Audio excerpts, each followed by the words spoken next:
Hello, hello, hello, and welcome to Updog Sports Talk. You've already seen my new chair. I'm Matt Miller. Joining me today, again, is Justin McGovern and Intern Tones. How's it going, guys? Good. We're It's doing time to Justin's talk about favorite division and three of his least favorite teams of all time. Justin, do you want to care to tell everybody what we're talking about the AFC East. We're currently in the series where we're diving through all 32 NFL teams, and today the journey takes us through the AFC East. And yeah, Matt, how about you tell the people what we're about? We here at Updog Sports Talk love to stick up for the little guy. We were founded on that principle. We got tired of seeing the 1% of the top athletes talked about. The 1%, top 1% of teams talked about. We want to stick up for the Miami Dolphins of the world and the Bills of yesteryear. Getting started with that, the team with the most Super Bowl wins in, Recent history? Recent history. The New England Patriots, which is funny because I actually did like a whole thing on Ty Law back in '98 and him and Sean Jefferson. Like I went in on this deep dive. Like that can be a nostalgia thing for another episode. You remember those '90s uniforms with like the oversized New England Patriot on the shoulder? Yeah. They need to bring That that was a back. cool logo. Yeah, was bring that super logo cool. back. Yeah. Give him hands and have him reach out to catches because they're not. Stephon Diggs selling drugs on a boat off the coast. That was reported earlier. That's how we lead off. That's how we lead their offseason moves off. Oh man! They brought in Stephon Diggs. He ended up being on a boat selling drugs to young women, and who knows if he's going to play? They've said as of right now that he's going to play. They brought in a fellowman from Minnesota from years past, Garrett Bradbury. They brought in Morgan Moses. They brought in a smart player, Josh Dobbs. They brought in Milton Williams from Philly, Super Bowl hero. Harold Landry from Tennessee. Robert Spillane from Las Vegas. Carlton Davis from Detroit. Brought in some other guys too, but those are the main guys that they brought in.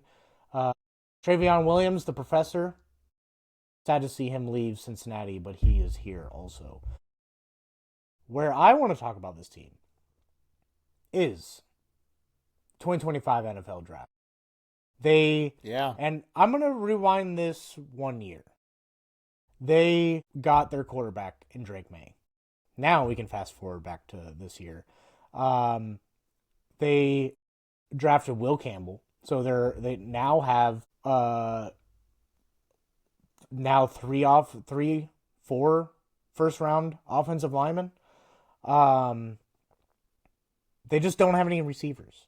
That's the thing. Like they brought in Will Campbell. They did get Kyle Williams, which is kind of funny because in this division, Kyle Williams is known as a defensive tackle for the Buffalo Bills. But they brought in Kyle Williams, but that's really their only receiver that they brought in from the draft. They did bring in Travion Henderson, so it looks like they want to run the ball quite a bit. They still have Ramondre Stevenson and Antonio Gibson. That, like I said before, they brought in Travion Williams. They went hard on filling depth for this offense. But defensively, low-key, that was one of the things that was not a strength of theirs at all. I thought they were going to go with Travis Hunter. Those plans went elsewhere. Bringing in Milton Williams shores up the upfront because you still have Christian Barmore, Harold Landry. He's going to get after the quarterback. But they don't have an elite pass rush. That's one thing they're still missing. But when you look at their secondary, did you know their secondary is really good, Justin? Yeah, I knew their secondary was pretty strong. That was their strength last year. They were pretty good against the pass. Where they ran into trouble was stopping the run. So you can kind of see where they're kind of trying to address that a little bit. Yeah, there's still some gaps to figure out. The defense, like you said, wasn't quite as good as they hoped last year. I still feel like they got a lot of good pieces on here. And yeah, getting back to the offense a little bit, it's I think Travion Henderson was huge at running back. That was a good move. They're really deep at running back too. Ramondre Stevenson, Travion Henderson's the 1-2 punch. They have Antonio Gibson. He can kind of contribute out of the backfield catching passes. Undrafted free agent Lan Larison was once a Wrangler. He is a guy who I thought was a major steal in this draft, and they got him with this team. And it looks like he's already moving up the depth chart a little bit, so he can end up being an impact guy. Yes. It'll be fun to see what he does in preseason. But like you said, the receiver is kind of where I draw my attention to and wonder what are they going to be able to do here? Like Stephon Diggs is also we can put aside the off the field stuff for a moment. Let's get back on the field. His production is dipped and he's coming off a torn ACL. Like that is a lot of risk in what you are hoping is going to be your top guy for your young quarterback. And I just wonder when they're going to change their draft strategy because they keep trying to attempt to hit on these mid-round guys. And you're looking at this, you see Jalen Polk has not taken off yet. And now you're trying the same thing with Kyle Williams from the other side of Washington. Kyle Williams is a guy I liked a lot, so like I think it could work out, but it's just at some point I want to see them get a top guy. They have not done that, but I also can't complain about the draft moves they made because they did address the offensive line. That was most important. And then they got themselves a good running back as well, one that can contribute out of the backfield, make Drake May's job a little bit easier. So Tony, I'll throw it to you. What are your thoughts on what the Patriots did this year? I think they're starved for wide receiver talent. And that's been the case for the last couple years, And with Vrabel coming in, we know his style of play, right? Strong defense, run game, pound the rock. So, it sounds like they're building around that.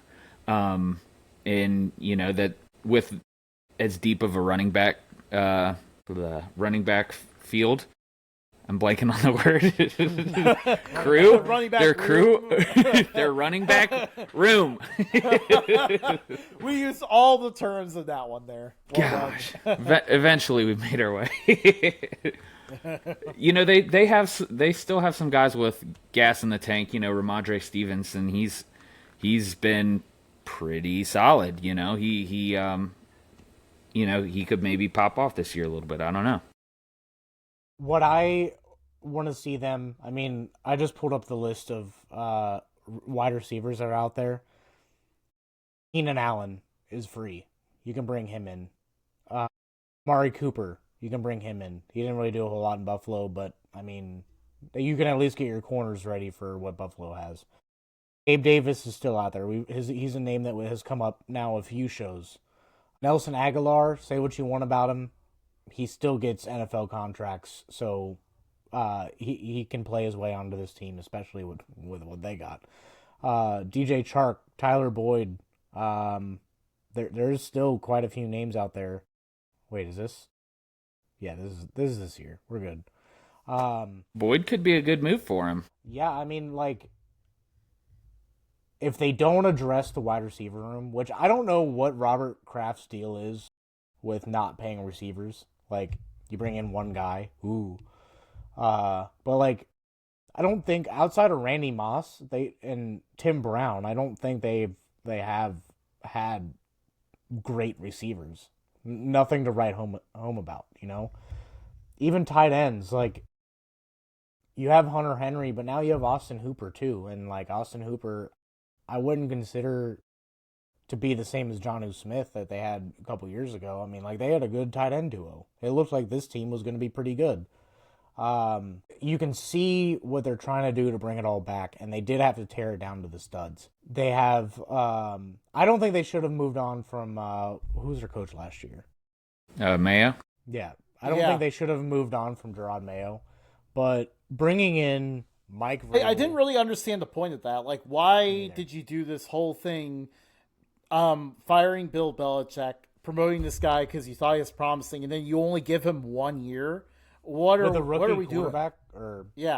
Rookie quarterback. You tore it down to the studs. Like, what was he supposed to do? There was no expectations last year. That was absolutely silly to me that they just did that to him. Maybe it was always kind of an interim play. If he did great, even better. But if not, I think the you got a fall guy. Move on. I think last year the time to move on for Bill Belichick was the right time, but I think doing a more extensive search, because you can't just keep firing coaches and hiring new ones. It's not that simple. You're still paying Gerard Mayo. You just gave a bunch of money to Mike Vrabel. Like, you have Josh McDaniels. Say what you want about him as a head coach, but offense coordinator, dude knows his stuff. He's one of the top offense coordinators in the NFL, and you're paying him a pretty penny too. So, like, you can't just keep firing staff just because you don't like the direction or whatever. Like, I feel like 2 years is kind of the planting the seed on accuracy on what you have as a coach. Unless they completely lose the locker room and the players are just flooding into your office and be like, this guy needs to go right now. Yeah, unless you get like an Urban Meyer situation. Like, yeah. I want to say that Drake May is going to have a good season, but like, he doesn't really have anyone to throw the ball to. We don't know if Stephon Diggs is going to play. Maybe they randomly trade for Terry McLaurin, but like, if they do that, they're going to have to give up not just a bunch of draft picks that are like going to be very helpful in this rebuild, but they're probably going to have to get rid of one of their young good players in order to also get McLaurin. So I think that's off the table. They're just not ready to compete just yet. They're almost there. They have like a handful of things they got to do, and they have to make sure that they get the young players developed. But one of the biggest needs they have is receiver. Maybe they were just banking on T. Higgins not getting a contract, and then where they were going to give him all this money. But that didn't happen. Your backup is Stephon Diggs, and that's it. Like, I would have signed 6 receivers to minimum deals and been like, all right, fight for a spot. I don't know. We'd end up in the same spot, though, yeah? Like, who's going to be the wide receiver one, you know? And for a developing quarterback, you kind of need... They almost rely on that wide receiver one to kind of fill in some of the gaps. And so, you know, with how, you know, borderline atrocious their offense was last year, I mean, they have a lot of, you know, they have a lot of room to grow. Yes. I do think they have the right young core. They're working on the offensive line. They have a solid quarterback. I wouldn't say he's the best in the world, but I think he's very serviceable. You have a really good young secondary. Now go get a pass rush and a couple of receivers, and you got yourself a team. I like Robert Kraft. What are we doing?